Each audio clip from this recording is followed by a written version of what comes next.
everyone, what's up? Okay, so first things first, my makeup got a little out of hand this morning. I am not sure exactly what happened, and it probably went a little far. But anyway, we're dealing with it. So I just realized that tomorrow is Thanksgiving.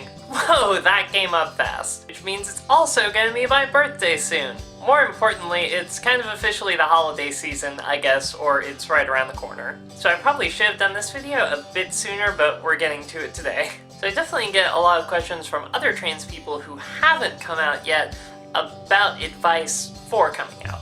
I generally try to steer as far as I can from those kinds of things because of the fact that coming out is a really, really intensely personal thing. Everyone's experiences with it are going to be different because everyone has different backgrounds and different lives and different families and friends and jobs and whatnot. Personally, I just kind of took the fuck it approach because this is who I am and this is how I'm going to live and everyone can just kind of fucking deal with it. And honestly, I'm of the opinion that if you're trans, there's no getting around it. You are who you are. Your gender is your gender. You're not going to get away from it. You're not going to change it. You're just kind of going to have to live that way, so it's, in my opinion, best to do so without feeling like you're having to lie to anyone or put on a front or anything else like that. But that being said, the fuck it approach can definitely have a way of fucking you back sometimes, as I very well know. I mean, I guess honestly, it could be argued that any of the people who are no longer in my life are people who I really am glad are not there anyway. And I think the same could be said for a lot of transgender people who end up losing people to our transness. But there is also definitely something to be said for being safe and looking out for your emotional, mental, and even physical well-being while doing so. So like I said, because of how complicated it is, I really don't like giving advice on it. But I did have someone getting in touch with me recently, talking to me about their younger trans sister who was planning on coming out during the holidays at a family gathering. The person who got in touch with me was absolutely wonderful. They seem like an absolutely supportive older sister who's going to be there for them however they need to be. And you know, there are some of us who are lucky enough to have families and friends who we feel are very accepting and will accept us no matter what. The problem is trying to gauge that beforehand. So let's put it this way, if I had been like a gay man or something and come out, I really don't think it would have caused any problems within my family whatsoever. I mean, it had kind of been brought up in conversation anyway. I really never was that much attracted to men or anything. It was just, you know, me talking with my parents about gay rights issues and things like that, and the fact that I had gay and lesbian friends, and they didn't really have a problem with it, and it was pretty much confirmed that they wouldn't care if any of their children was gay, and they'd still love them just as much. That same level of acceptance, and really mainly understanding even, did not apply to transness, obviously. So if you are, for any reason, trying not to lose anyone, trying not to cause any family problems, it really is obviously very important to consider the fact that transness and gayness are two very, very different things that people really don't necessarily understand as well as one another. I mean, let's face it, there are a lot of people who basically think that transness is just like some kind of extreme form of gayness, and they're nothing alike at all. Gender and orientation are two completely separate and very different things. I mean, that's the whole point of gayness. You know, women can like women, men can like men. So being a woman has nothing to do with who you like. And you would really be surprised by the amount of people who just don't get that. Anyway, I'm getting a little off track. Let's get back to coming out at holiday family gatherings. My advice? Don't do it. Just don't. Do not. Do not. Here's the problem. While a lot of people may think it's a convenient way to come out to everyone all at once, and really, you know, have the people who are going to support you being there to have your back against the family members who want to try and start some shit or cast you out or not support you or whatever it is, that's generally probably not going to be the way it works out. I don't care who your family is, I guarantee you there is going to be at least someone transphobic. Probably more like several people or entire subsets of the family who are transphobic, and there are also going to be people who you may not think are transphobic and who may not act transphobic until transness is suddenly a part of their family. You know, the kind of people who are like, you know, if that's the way people want to live, that's fine, but not in my house. Yeah, that last little bit doesn't have a tendency to really come out until it's an issue. And when you come out at a large family gathering, just trust me, the transphobic shitheads who loved you so much before are going to lose their shit. Meanwhile, the people carrying around subtle transphobia are going to really kind of just be emboldened by the people with more severe and obvious transphobia, and it's just going to cause a huge family mess. Now, when it comes to the family members who support you, if you're extremely lucky and have family members who are just as willing as you are to lose ties with everyone else, they may stand up and be vocal and say something. In reality, though, a lot of the people who were quietly supporting you before you came out to everyone are actually, in general, going to be more likely to just kind of keep their mouth shut to avoid causing any further family strife at this holiday gathering.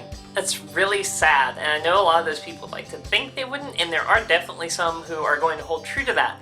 But in most cases, people really put themselves first. I mean, I guess there's nothing wrong with this. It's a human thing. It's a survival instinct. We could go on and on and on. People are naturally selfish, period. And from my own first-hand experience and that of many other transgender people, you will just find that a lot of family and friends who support you will do so as long as it doesn't cause problems for them. I mean, while they may not turn their backs on you or join in on the hate fest, they're just probably not going to speak up about it because they don't feel like jeopardizing their own relationships with their parents, aunts, uncles, grandparents, whatever. I mean, I had sisters and brothers who were very supportive of me to my face, but when it came to actually facing up to my parents and everyone else, they just, no. And it really makes me sad because when you think about it, it's impossible to remain neutral in situations of oppression.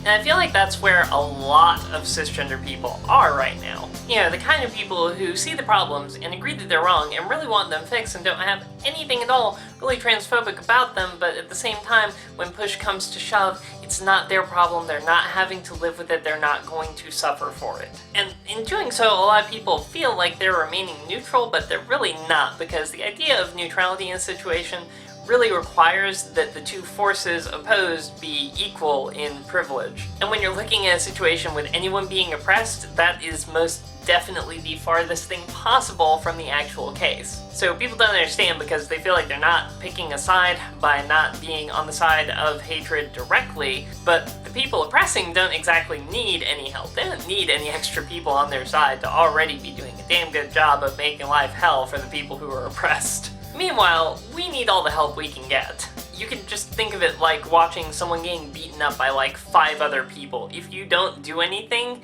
you are assisting the people who are beating them up. At the very least, you're just kind of giving your consent to it through your actions. And you know, I don't expect everyone to jump in to every single situation, but there's some cases where it's just like, And it's tempting for us to think that people who love us and support us and accept us are going to jump in those situations, but it's not realistic. Things could get bad. Things could get really bad. You can end up losing members of your family you wouldn't lose otherwise. You can end up having to cut yourself off from members of your family who you wouldn't have cut yourself off from otherwise. You could even potentially end up being a victim of transphobic violence, which has happened to people who have come out at family gatherings. So just for your safety, please, if you're thinking of coming out while your family is gathered for Thanksgiving or Christmas or New Year's or Hanukkah or whatever you celebrate this year, just don't do it for the sake of your own safety. I know this probably isn't the kind of video that you have expected from me because I'm a radical leftist and I'm very much about saying fuck it to society and everyone else when it comes to living your life, but I want you to be safe. And to be completely honest, those transphobic douchebags that you're going to lose coming out are people that you don't need around in your life anyway, so losing them is not the problem here, it's just that there is a better approach than having the entire family gathered together and just kind of really opening yourself up to a barrage of everyone at once. At the worst, you could end up being beaten or murdered or homeless. At the best, you're still going to cause a big holiday squabble that's going to cause huge rifts in the family and just be something everyone remembers as a horrible experience, and it's going to kind of color your coming out very badly. Trust me, you will be blamed. When people think of that year and the big fights and arguments that happened that day, they will instantly blame you and your transness, which is wrong. Obviously, it's the transphobia that's to blame here, but people don't get that. I mean, it's in the language. Think about it. Every time something bad happens to a trans person, it's because they were trans, not because someone was a transphobic douchebag. Obviously, you need to live genuinely and be yourself. You're not going to get away from it. You're going to have to come out, in my opinion, to everyone at some point, or just stop talking to people you don't want to come out to.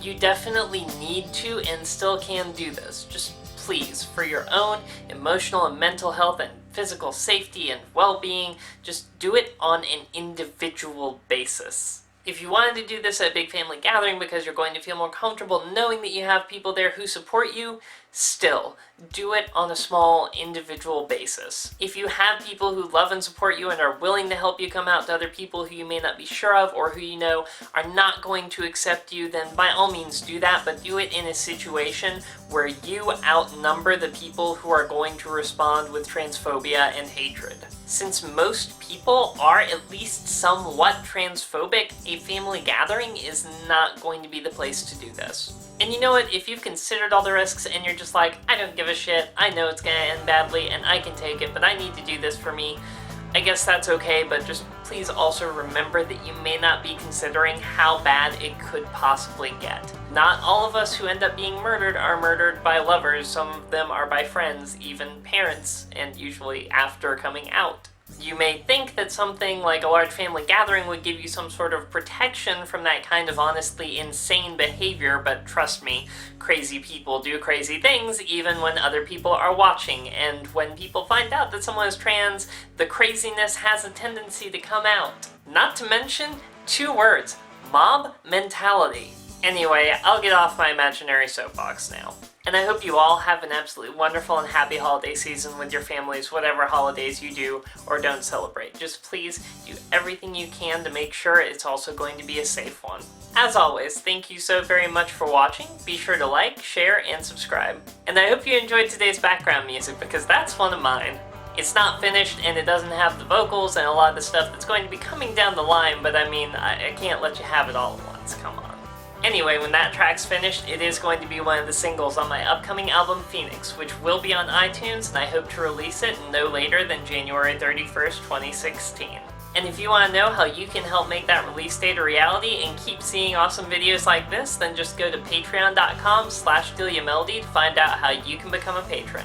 There's awesome rewards available for your support, like seeing your name in the credits with a cool title, weekly exclusive live streams, and even getting autographed photos from my modeling shoots in the mail. Once again, thank you and happy holidays, and until next time, be yourself.